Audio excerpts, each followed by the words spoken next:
The desert wind whipped at Captain Chase Callahan's face as he gripped the controls of the hovercraft, its engine humming with a high-pitched whine that seemed to echo the tension in his chest. The heat shimmered off the sand, blurring the horizon into a mirage of shifting shapes. His team's voices crackled in his earpiece, overlapping in a chaotic mix of updates, jokes, and the occasional curse. "Raptor, you've got company on your six," Valeria "Claw" Martinez said, her voice sharp, calm. She had the kind of composure Chase envied, unshakable, even with a pack of mercenaries breathing down their necks. "I see, Chase replied, twisting the throttle. The hovercraft lurched forward, kicking up a rooster tail of sand. Behind him, 3 armored buggies barreled after them, their mounted guns swiveling to track his movements. "You know, for once, I'd like a mission where we're not the bait," Dante Fong O'Neill grumbled over the comms. His growl of frustration came through so clearly Chase could almost picture the way his lips curled, baring teeth in that half-human, half-savage expression that had become all too familiar lately. "Relax, Fong." Lila Scale Turner chimed in. "Bait's the fun part. You just have to make sure the hook's sharp enough." Her voice was light, but Chase could hear the faint tapping of her keyboard. She was probably hacking into their pursuer systems already, setting traps. Chase's eyes flicked to the rearview screen. The buggies were closing in, fast. His instincts flared, not fear, but something more primal, a surge of awareness that made his heart pound and his muscles coil like a spring. He sniffed the air, catching the faint scent of oil and sweat on the breeze. They were close. "Too close, Raptor. You gonna keep sightseeing, or are we doing this?" Valeria's voice cut through his thoughts. "Hold tight," he said, grinning as he yanked the hovercraft into a hard turn. The craft skidded sideways, narrowly avoiding a burst of gunfire that sprayed sand into the air like confetti. Chase let out a low laugh, exhilarated by the chase. His team wasn't just good, they were the best. And he was going to prove it. Again, the buggies split up, flanking him on either side. The mercenaries were smarter than he'd hoped, but not smarter than Valeria. "Claw, you see that?" he asked. "Already on it," she replied. From her perch on a nearby dune, Valeria lined up her sniper rifle, the scope's lens gleaming in the harsh sunlight. She exhaled slowly, her finger brushing the trigger. A single shot rang out, and one of the buggies veered off course, its front tire shredded. "Nice shot, Noah," Shadow Field said, his voice barely above a whisper. "Compliments won't make me like you, Shadow," Valeria quipped, already reloading. Chase tightened his grip on the controls as the remaining buggies adjusted their formation. These weren't ordinary thugs, they moved like professionals, their tactics precise. He swerved to avoid another burst of gunfire, his body reacting faster than his brain. The world seemed to slow around him, each detail sharp and vivid, the glint of a rifle scope, the smell of burning rubber, the low growl of the hovercraft's engine. And then it hit him, that scent. A sharp, earthy smell, like wet soil and decaying leaves. His nostrils flared, his pulse quickening. It wasn't human. It wasn't even animal. It was something other. "Raptor, what's wrong?" Lila's voice pulled him back to reality. "Nothing," he lied, shaking his head. But the scent lingered, gnawing at the edges of his mind. The comms crackled again, and this time, the voice on the other end wasn't one of his team. "Captain Callahan," a smooth, male voice said. "You've done well to survive this long, but I'm afraid your luck has run out." "Who the hell is this?" Chase barked, scanning the horizon for the source of the transmission. "Let's just say I'm someone who's very interested in your little science experiment," the voice replied. "And I don't like loose ends." Before Chase could respond, a deafening explosion rocked the hovercraft. He fought to keep it steady as a plume of fire erupted from the ground ahead. "Ambush everyone, regroup," he shouted, veering away from the flames. The team moved with practiced precision, their voices calm despite the chaos. Valeria picked off targets from her vantage point, while Noah melted into the shadows, slipping behind enemy lines. Dante charged headfirst into the fray, his brute strength more than a match for the mercenaries' weapons, but Chase couldn't shake the feeling that they were being watched. He sniffed the air again, and there it was, that scent, stronger now. It made his skin crawl, his instincts screaming at him to run. But running wasn't an option. "Not now, Raptor, we've got a problem," Lila said, her voice unusually tense. "These guys aren't just after us, they're after our DNA. I intercepted a transmission. They know what we are." "What we are?" Dante growled. "We're the damn best, that's what." Chase didn't respond. His mind was racing, pieces of the puzzle falling into place. The ambush, the strange scent, the cryptic message, it all pointed to one thing. Someone had been studying them, hunting them, and now, they were closing in. The firefight ended as abruptly as it had begun. The mercenaries retreated, leaving behind a trail of destruction and unanswered questions. Chase stood in the middle of the battlefield, his senses on high alert. His team gathered around him, their faces grim. "What now?" Valeria asked, cleaning her rifle. "We find out who's behind this," Chase said. "And we make sure they never come after us again." "Easier said than done," Lila muttered, her eyes glued to her laptop. "Whoever they are, they've covered their tracks. No names, no locations, just a lot of encrypted data." "Then we crack it," Chase said. "We've got the best tech specialist in the business." Lila smirked, but it didn't reach her eyes. "Flattery won't make this any faster." The team worked through the night, piecing together fragments of information. What they found was worse than they'd imagined. A shadowy government division, codenamed Project Apex, had been monitoring them for months. Their missions, their behaviors, even their DNA, it was all part of a grand experiment. "We're not soldiers," Valeria said, her voice low. "We're lab rats." Chase didn't argue. He couldn't. The truth was staring them in the face, undeniable and monstrous. But there was one piece of the puzzle that still didn't make sense. "Why now?" he asked. "Why ambush us now, after all this time?" "Because we're evolving," Lila said, her voice barely above a whisper. "Faster than they expected. Faster than they can control."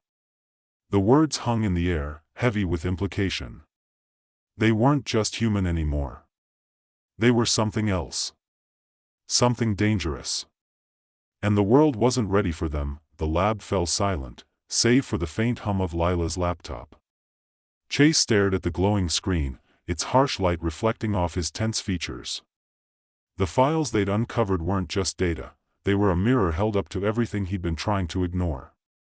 Every mission, every enhanced reflex, every nagging instinct, it was all laid bare, categorized in clinical detail. He didn't want to read it, but he couldn't look away. "Subject 1, Chase Callahan," Lila read aloud, her voice flat and detached, as if that would soften the blow.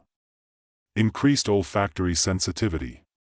Accelerated reaction time. Neural pathways exhibiting non-human characteristics." "Skip the science lesson," Dante snapped. He was pacing the room, his heavy footsteps betraying his agitation. "We get it. They turned us into freaks." "Freaks don't pull off the kind of ops we've done," Valeria countered, leaning against the wall with her arms crossed. Her tone was calm, but her eyes betrayed the storm beneath. "We're weapons, plain and simple. They built us to fight their wars. And now they want to put us down," Noah said, his voice as quiet as ever. He was seated in the shadows, half hidden as if trying to make himself invisible. "We've outlived our usefulness." "Not yet," Chase said, finally tearing his eyes away from the screen. "If they wanted us dead, they wouldn't have sent a cleanup crew. They'd have sent the replacements." The room fell silent. The replacements. It was a term none of them wanted to acknowledge, but it hung over them like a guillotine. They'd seen glimpses in the files, prototypes more advanced, more controlled, and completely devoid of conscience. Lila broke the silence, her fingers flying across the keyboard. "We need to move. They know where we are, and if these files are right, the replacements are already operational. Then we hit them first, Dante growled. Take the fight to their doorstep. That's not a plan, Valeria said sharply. That's suicide. It's better than sitting around waiting for them to finish the job, Dante shot back, his voice rising. Enough, Chase said, his voice cutting through the tension. He stepped between them, his gaze steady and commanding. We're not running, and we're not dying here. We're finding their base, destroying it, and making sure they can't do this to anyone else. And how do you suggest we do that? Valeria asked, raising an eyebrow. Chase turned to Lila. You said you intercepted their comms. Can you trace them? Lila hesitated. It's not that simple. They're bouncing signals off multiple satellites. Even if I break through their encryption, it'll take time. Then we buy time, Chase said. He turned to the others. We go dark. No comms, no trackers, nothing they can trace. We'll move to a safe house and plan our next move from there. Where's the safe house? Noah asked. An old contact, Chase said. Someone who knows how to stay off the grid. Valeria frowned. You sure we can trust them? We don't have a choice, Chase said. Pack up. We leave in 10. The safe house was a cabin nestled deep in the mountains, surrounded by towering pines and shrouded in mist. It was the kind of place that didn't exist on maps, a relic of a bygone era when survival meant disappearing into the wilderness. They arrived under cover of darkness, their hovercraft hidden beneath a camouflage net. Chase knocked on the cabin door, the sound echoing in the still night. A moment later, the door creaked open, revealing a wiry man with a grizzled beard and eyes that seemed to see through you. Chase, the man said, his voice rough but warm. It's been a while. Too long, Sam, Chase replied, clasping his hand. Thanks for this. Sam stepped aside, letting them in. The cabin was sparse but functional, with a wood-burning stove and a single table piled with maps and radios. You brought friends, Sam said, eyeing the others. His gaze lingered on Dante, who was sniffing the air like a restless predator. They're with me, Chase said. And we need your help. Sam nodded, closing the door behind them. Let's talk. As Sam and Chase pored over maps, Lila worked on her laptop in a corner of the cabin. The others settled into a tense silence, each lost in their thoughts. Valeria cleaned her rifle with mechanical precision, while Noah sat by the window, scanning the tree line for any sign of movement. Dante paced the room, his agitation palpable. This isn't a safe house, Dante muttered. It's a cage. Then find a way to make yourself useful, Valeria said without looking up. Dante growled, but he didn't argue. Instead, he moved to the far side of the room, his restless energy radiating like heat. Chase ignored the tension, his focus on Sam. We need to find their base. Lila's working on tracing their comms, but we need to be ready to move as soon as we have a location. Sam nodded, tapping a map with his finger. If they're keeping the replacements anywhere, it'll be here. Remote, secure, and easy to defend. Then that's where we're going, Chase said. Good luck, Sam said. You're gonna need it. The next morning, Lila's breakthrough came in the form of a single, unencrypted transmission. It was brief and cryptic, but it was enough. The replacements were being housed in an Arctic facility, buried beneath layers of ice and secrecy. We've got our target, Chase said, gathering the team. This is our chance to end this.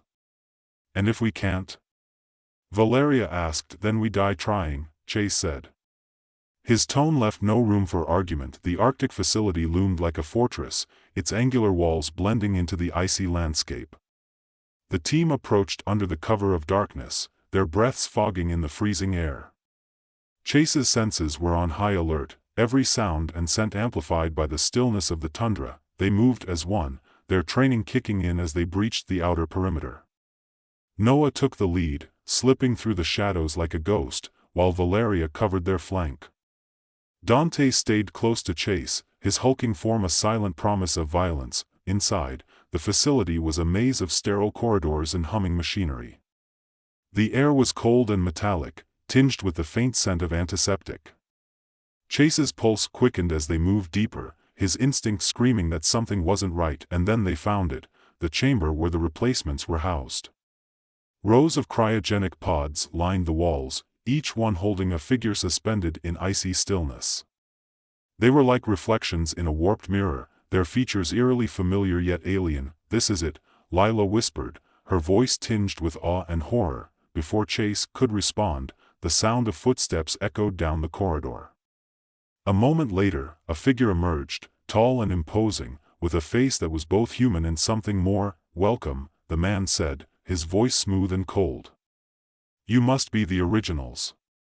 Who the hell are you?" Chase demanded, his fists clenching. "I'm Omega," the man said. "The future of Project Apex. And you're obsolete." The room erupted into chaos.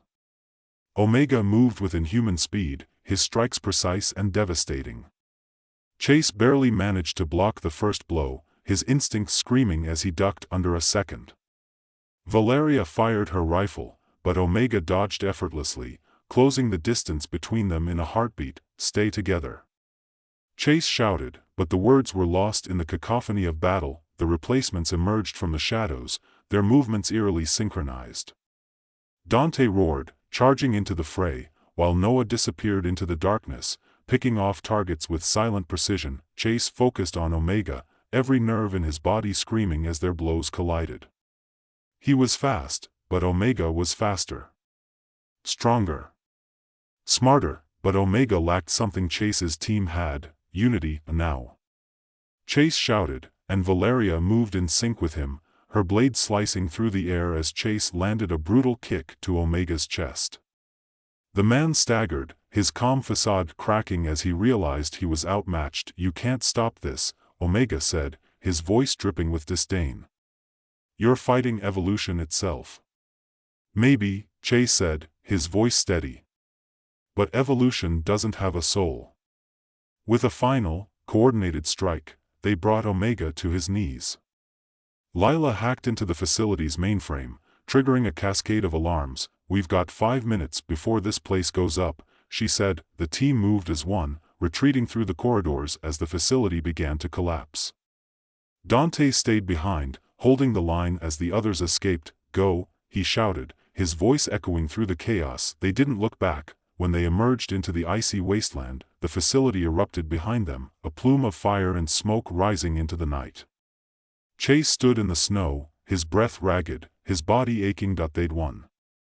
But the cost was high. The Arctic air bit at Chase's skin, but he barely felt it over the pounding in his chest. They stood in the snow, watching the facility burn, its flames reflected in the endless white. Dante was gone.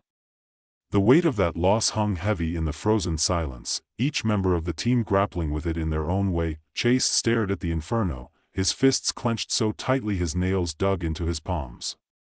He could still hear Dante's final roar in his ears, see the defiance in his eyes as he stayed behind. It had been his choice. A sacrifice. But that didn't make it easier to accept. Valeria broke the silence first, her voice low and sharp. "We need to move. The fire's going to draw attention." Chase nodded, forcing himself to focus. She was right. They couldn't afford to linger. "Lila, are the comms still dark?" "For now," Lila said, her fingers trembling as she adjusted the small device clipped to her wrist. She didn't look up from her screen, her face pale and drawn. "But it won't last.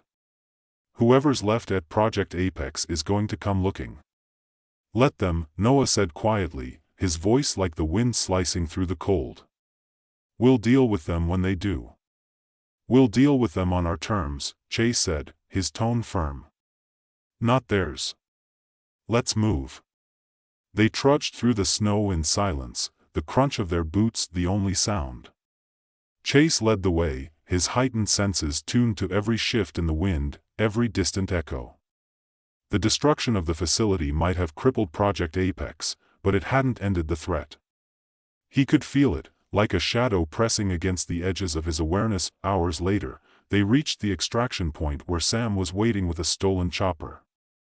The old man greeted them with a grim nod, his sharp eyes scanning their faces. "Where's the big guy?" Sam asked, though his expression said he already knew the answer. Chase didn't reply. He climbed into the chopper, gesturing for the others to follow. Valeria hesitated for a moment, then climbed in after him. Noah and Lila were last, their silence heavy with unspoken grief. The rotors roared to life, and the chopper lifted off, leaving the burning remains of the facility behind. Chase stared out the window, his jaw tight. They'd dealt a blow to Project Apex, but it wasn't enough. Not yet. The safe house they returned to was far from comforting. The walls felt closer, the shadows darker. The weight of Dante's absence pressed down on them, a constant reminder of what they'd lost. No one spoke much in the hours that followed. Even Valeria, usually quick with a sharp remark, stayed quiet, her focus fixed on her rifle as she cleaned it with mechanical precision. Lila worked tirelessly, her laptop glowing faintly in the dim light. She was poring over the data they'd recovered from the facility, trying to piece together what remained of Project Apex. "They're not done," she said finally, breaking the silence. Her voice was steady, but there was an edge of exhaustion to it. The Arctic facility was one of 3. The replacements, there could still be more of them. "Where?" Chase asked, his tone clipped. "I'm working on it," Lila said. "But it's not just about the replacements. The research, they've already started disseminating it. Other divisions. Other countries. It's spreading." Chase leaned against the wall, his mind racing. This wasn't just about them anymore. If Project Apex's research got out, it would change the world, and not for the better. "Then we shut it down," he said. "All of it." "That's ambitious, even for you," Valeria said, raising an eyebrow. "It's the only way," Chase said. He looked at each of them in turn, his gaze steady. "We didn't ask for this. But we can't let them turn us into monsters, and we can't let them do it to anyone else." Noah spoke up, his voice quiet but firm. "Where do we start?" Lila tapped a few keys on her laptop, her eyes narrowing as lines of code scrolled across the screen. "There's a secondary hub in South America. Smaller than the Arctic facility, but critical to their operations. If we hit it, we can cripple their network." "Then that's where we're going," Chase said. The jungle was a far cry from the frozen tundra, but it offered its own challenges. The air was thick with humidity, the dense foliage teeming with life. Chase's senses were on high alert as they moved through the undergrowth, the faint rustle of leaves and distant calls of wildlife blending into a cacophony that set his nerves on edge. The facility was hidden deep within the jungle, its location protected by layers of electronic security. Lila worked quickly to disable the outer defenses, her fingers flying over her portable terminal. "Give me 30 seconds, she murmured, her focus unbroken. "Make it 20, Valeria said, her eyes scanning the tree line. "We've got company." Chase turned, his body tensing as he caught the faint scent of sweat and gun oil. He held up a hand, signaling the team to take cover. Moments later, a patrol emerged from the trees, their movements precise and coordinated. "Take them out quietly," Chase whispered. Noah nodded, slipping into the shadows like a wraith. The patrol didn't even see him coming. One by one, they fell, their bodies crumpling silently to the ground. "All clear," Noah said, his voice barely audible over the comms. "Good work," Chase replied. He turned to Lila. "How are we looking?" "Outer defenses are down," she said, a faint note of triumph in her voice. "We're in." The team moved quickly, breaching the facility's perimeter and slipping inside. The interior was a stark contrast to the lush jungle outside, cold, sterile, and humming with machinery. "Split up," Chase said. "We hit their mainframe, their labs, and their armory. Leave nothing standing." They moved with practiced efficiency, each member of the team playing to their strengths. Lila hacked into the facility's systems, her fingers a blur as she disabled security protocols and copied critical files. Valeria and Noah swept the labs, destroying equipment and gathering intel.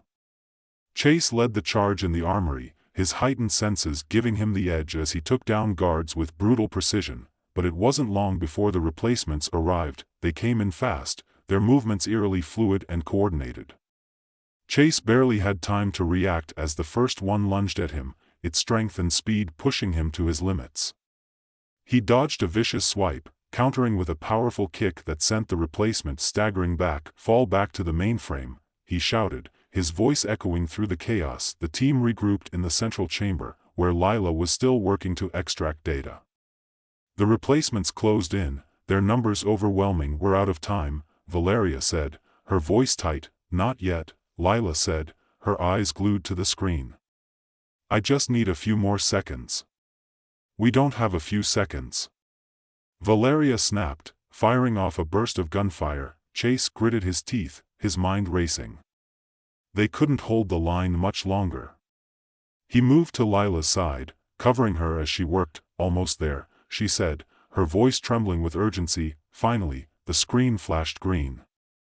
"Got it," she shouted. "Blow it," Chase said. Lila triggered the explosives they'd planted throughout the facility, and the team ran, the walls shaking as fire and debris rained down around them.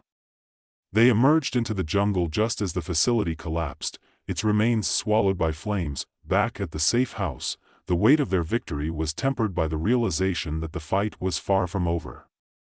They'd struck another blow against Project Apex, but the files Lila had recovered painted a grim picture. The research was already spreading, its tendrils reaching into places they couldn't hope to touch. "What now?" Noah asked, his voice heavy with exhaustion. "We keep fighting," Chase said. "We hit them wherever we can, however we can." "And if we can't stop it?" Valeria asked. Chase didn't answer immediately. He looked at his team, their faces lined with fatigue and determination. They were more than soldiers. More than weapons. They were family. "We'll stop it," he said finally. "Because we have to." The firelight flickered in their eyes, casting long shadows on the walls. They'd come so far, lost so much. But they weren't done. Not yet.